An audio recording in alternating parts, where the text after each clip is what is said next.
Prevent Blindness logo. Retinopathy of Prematurity. Tracy's story. I run a nonprofit that supports families that experience pregnancy and infant loss or a NICU stay. And I also own a consulting firm, consulting around maternal mental health, ROP, education, lots of different topics that are very personal to me, that really brings together my lived experience and my professional background as a mental health professional and school psychologist. I always knew that I wanted to do something in the space of serving others, and really my work now came to be in 2011. My husband and I were elated to find out we were having twin boys, and they were identical twins. And what we didn't expect was for them to be born at 23 weeks and 4 days. So our sons both born alive, but weighing under a pound. So our son Cohen weighed 15.4 ounces and unfortunately passed away the day that he was born. And our son Cooper weighed 14.8 ounces and spent about 5 months in the NICU. Retinopathy of prematurity was not part of my vocabulary prior to having our boys. We were actually in a NICU where the doctor had to come from an outside hospital. So we were in a smaller NICU, and so the doctor would come in weekly. I actually vividly remember those exams. I actually wasn't in the room for them because they were very difficult. And the nurses and doctors would encourage us not to be in the room. And then, it was always like, oh, things are good for another week. Things are good for another week. And then all of a sudden it wasn't. And we were told that he was going to have laser surgery, like within the next day or two. Our early development network provider actually connected me with another doctor who, she said, Tracy, I really think that he's the best provider in the state. And so it was that kind of turning point for us where we were able to find a provider that was very passionate about ROP and had the knowledge to be able to share that with us, would listen to my concerns. Cooper is 14 now. He is legally blind, so due to the ROP, I always say you might not know he's blind. He just functions as a thriving 14-year-old. He has really learned how to adapt his environment. He gets, different assistive technology at school.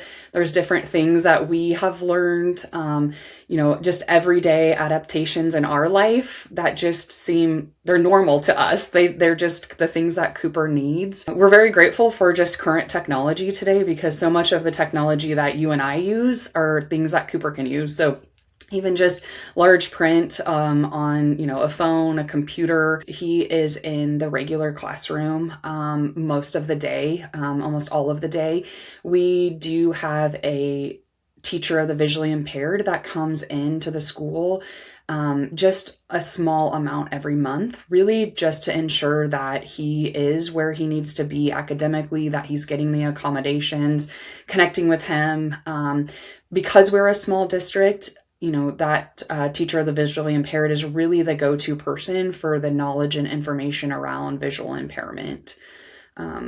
So one of the biggest things that we've been working with him on is advocacy for himself.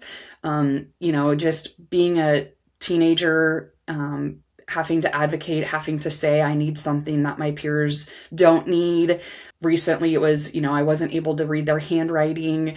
So just different things like that we've really had to work on, the balance between advocating and for yourself and getting what you need, and trying to, fit in like so many teenagers try to do. He's a very social kid. He loves, being around peers. He loves, spending time with his friends. One of the biggest things for him is he was told by his doctor that he cannot play contact sports. And so that has been really something that I think has really had to grieve through, because in a small community, that is something that all of your friends do. They all play sports, they all go to the sporting events. And so for a while, that was something that really kind of left him out. But the last year, he has an incredible teacher that has included him and allowed him to be a student manager allowed him to have some of the even tasks of helping some of the younger kids learn the different football plays. He gets to go on the bus with the kids to the games. And so, because those are his friends, that's what he wants to do. And so that's been really an incredible experience for him to be able to be part of that. The other thing that he has done is he is actually, last year, he went out for track. So track is the only sport in our school that's not a contact sport.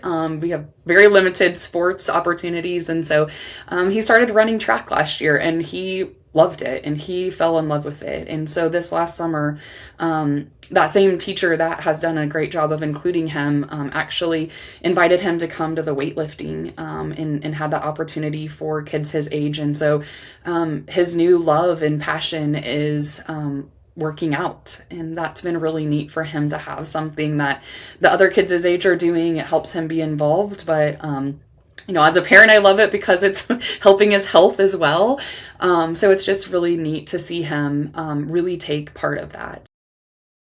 As a parent, you don't really want to face maybe what he actually is going through on a daily basis. I think it's one of those things that things will happen and we'll be like, oh man, I forgot that that's difficult for you, or I forgot that's, hard for you to see that, or, one of those things. I think he's really in the last even year kind of come into his own with it. Sometimes, has a good sense of humor about it. But I know that there are still days that it's difficult. One of the things that we're facing now is that he will not be able to drive. And just couple weeks ago, a note came home about driver's ed this summer. And so the difficulty in just knowing kind of those everyday life things that all of your friends and peers, and, it's a rite of passage, and especially at this age on a farm, to be able to do that. And I think it's been a little bit difficult.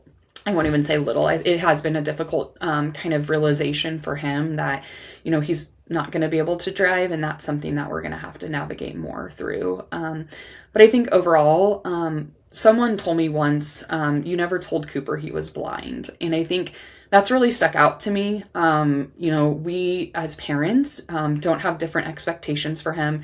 Yes, do we accommodate different things? Does life look a little different for him? But it's never been something that he's used as an excuse. And that is really, when we talk about mental health, it's something as parents that we have a lot of discussions around with him. Find a community, find a support team. I always say, follow that mom gut, the parent gut, follow your instincts if you don't feel like something's right. And I think that's, as parents, it can be, especially if you don't come from a medical background, it can be very overwhelming to navigate that system. And so always know that you can ask questions, you can advocate, but just know there's other parents out there like myself and others that want to help, and the incredible resources like Prevent Blindness, that you don't have to find that on your own. Prevent Blindness logo. To learn more about retinopathy of prematurity, ROP, please visit preventblindness.org.